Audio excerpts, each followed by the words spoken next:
All right, welcome back to the deep dive. Good to be here. We have some really fascinating source material to get into today. Yeah, this one's a dialogue that really cuts to the heart of, well, how we think. And how we worry, right? And, ultimately, how we find answers. It poses this really universal question. Can you, just an ordinary busy person, access a level of profound clarity? What the teacher in these texts calls higher wisdom. Yeah, something that seems so far beyond our usual, frantic daily thoughts. And that's the mission for this deep dive. We're looking at research that says this higher state isn't for gurus or saints. Yeah. It's actually a kind of default setting that you've just forgotten how to access. And the part that really got me is how you get there.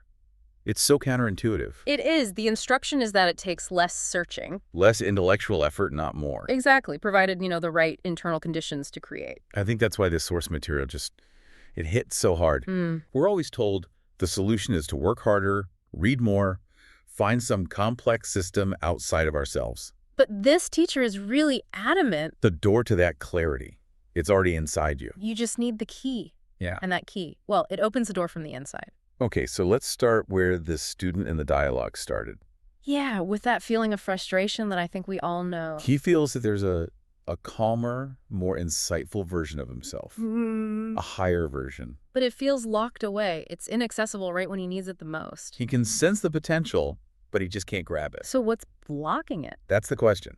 Is it a skill I need to learn? A book I need to read? Because that's our first instinct, right? Go learn something new. Of course. But the sources say it's none of those things. The teacher is very clear that the barrier isn't intellectual poverty. It's not what you know. No, it's operational noise. It's the state your brain is operating in. And they give it a name. They do. They call it the high-frequency beta state, the default setting for modern life. And we all know that feeling. It's that constant mental churn. Oh, yeah. You're driving home, running through tomorrow's to-do list, replaying a conversation from this morning. And worrying about something from 3 weeks ago all at the same time. That perpetual motion machine in your head, it never stops. Exactly. The source material uses words that translate to, busyness, worry, constant reaction, fatigue, and stress. It's a state of continuous mental vibration. Which is useful for, say, immediate tasks or survival, but it comes with a huge cognitive tax. You're just burning through your internal resources. And this is where the teacher's analogy becomes so clear. The churning lake. The churning lake. The brain in beta is like the surface of a lake that's constantly being hit by wind and waves. You're living entirely on that choppy surface. So try to picture it. You're standing on the shore, and you're trying to see the sky reflected in that water. What do you see? Nothing, clearly. Right. It's all distorted, broken up. The reflection is, what's the word the student learned? Mamo. Distorted. That's it. So the sky, that perfect innate clarity, it's there. It's right above you. But the conditions on the surface of your mind make it impossible to see it accurately. Wow, that is such a powerful way to frame it. It really is. It's not that your wisdom, your triance is gone. It's just that your mind is vibrating so fast it can't settle long enough to reflect anything true. You could be a genius, Yep. incredibly well-educated. But if you're perpetually noisy, those deep resources are just locked away. And that noise is costly. Beta is where we make reactive decisions. So the stress builds up. And where simple problems seem incredibly complex just because our perspective is so fractured. You're fighting the water instead of letting it rest. But it feels like this impossible cycle, doesn't it? Totally. I mean, modern life demands that beta response. Emails, notifications, you're always on. So the solution can't be to just, quit your job and go live in a cabin. Right. It has to be more practical than that. And that brings us to the core of the solution from the teacher. It's about learning to adjust your internal dial. The shift. The shift. It happens the moment you learn to intentionally lower your brainwaves into the alpha state. Okay, so if beta is the stressed, reactive mind, how do they define alpha? Alpha is defined as still but awake. Still but awake. I like that. It's a state of deep, relaxed focus. Like meditation or daydreaming, or when you're just completely lost in a creative project. Your mind is settled, but you're not asleep. You're alert, but calm. And when you make that shift, the lake metaphor just it clicks into place. The surface becomes flat and still. Of suddenly. The sky of wisdom reflects. Exactly. It's so beautiful because it makes it clear you're not manufacturing wisdom. You're just cleaning the mirror so the truth that's already there can be seen. It's a process of removal, not addition. You're removing the mental waves. Okay, but hold on. We said this requires less effort, Right. but achieving a deep state of stillness in alpha state. That sounds like it takes immense discipline, years of practice, like a monk. That sounds like a lot of effort to me. That's a very fair point, and this is where the source material gets really compelling. The teacher says it requires less struggle. But more intentionality. Yes. It's the effort of yielding, not the effort of forcing. And to prove it's accessible to everyone, the source points to the research around the Silva method. Ah, the validation. And the teacher makes a huge point of saying the people in these studies were not spiritual masters. Not at all. They were incredibly ordinary.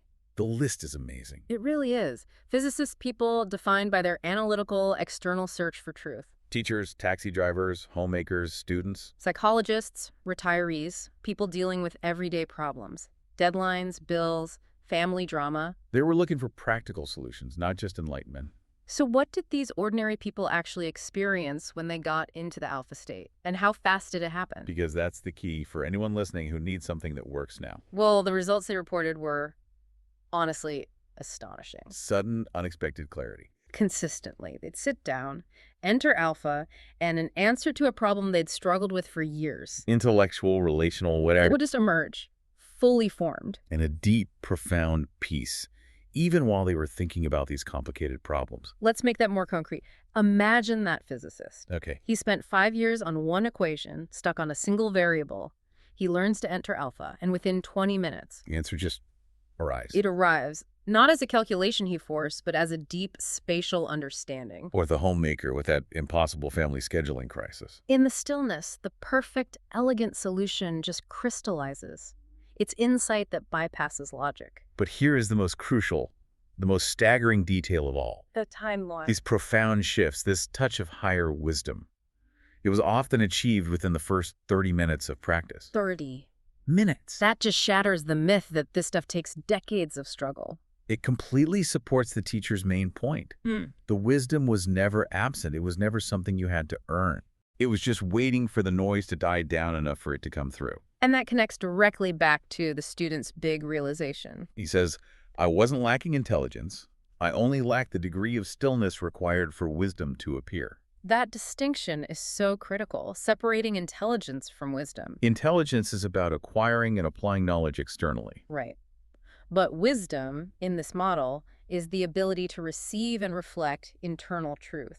And the difference is the internal environment. So if you follow that logic, it completely flips our model of self-development on its head. It's no longer a strenuous hunt for something. No, the core belief here is that wisdom isn't something you go find in a book or a guru.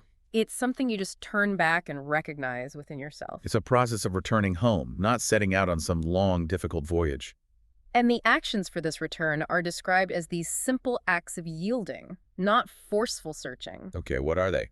They sound deceptively simple. They are Yeah. settling down, or lung lie, lowering oneself from the internal noise. And just opening the heart to stillness. Notice the language there. It's passive. It's non-striving. You're not fighting the noise. You're just letting it dissipate by taking your attention away from it. So if the beta state is really driven by the ego, that part of us that needs to worry and control and plan, Then alpha must be the space where the ego just takes a break. that is exactly the link. The teacher gives these two quotable summaries that are like a perfect diagnostic tool. Okay, what's the first one? When the mind is quiet, wisdom appears. When the mind is noisy, the ego speaks instead. That's a great litmus test for your own thoughts. Right. If a thought is frantic, demanding, fearful, it's probably the ego vibrating in beta. But if a thought is calm, clear, and just feels settled, that's wisdom arriving from alpha. And the second principle. It removes the striving completely. Wisdom doesn't come from effortful searching, but from allowing yourself to settle. So the noise of the external search is actually counterproductive. It gets in the way of the very thing you're looking for. The goal isn't to find something new, but to recognize what was just covered up by your own mental chatter. It implies that the hardest work we do all day isn't our job. It's the constant unproductive effort of overthinking and worrying. We are actively pushing wisdom away by trying too hard to grab it. Wow. And in that stillness, you reconnect with what the Source calls our innate human nature. A reservoir of clarity, peace, and unconditional understanding. It's the self finding its way back to its original state before all the mental drama of the day got piled on top. Okay, so let's wrap this up with the big takeaway for you, the listener. You don't need a new philosophy, a new degree, a new destination. Your only task is to refine the environment, your brain state, so that your inherent higher wisdom can emerge. The wisdom isn't the secret, the stillness is the prerequisite. And the path is just simple presence. Mm. The teacher's final instruction is so direct. When you feel lost, the higher wisdom is absolutely waiting for you. The only requirement is knowing how to turn back. How to redirect your attention inward, away from the surface chatter, and cultivate that stillness. So we'll leave you with this final provocative thought, and it comes straight from the source material. The teacher suggests you start today. Just 1 minute of intentional stillness, 1 minute to flatten the lake's surface. And if you can master that 1 minute, the source suggests that one day you will become the light that illuminates others. So think about it. What's the current complexity, the area of confusion or deadlock in your life right now? What specific piece of that problem could be clarified by just 1 minute of stillness today? Start there.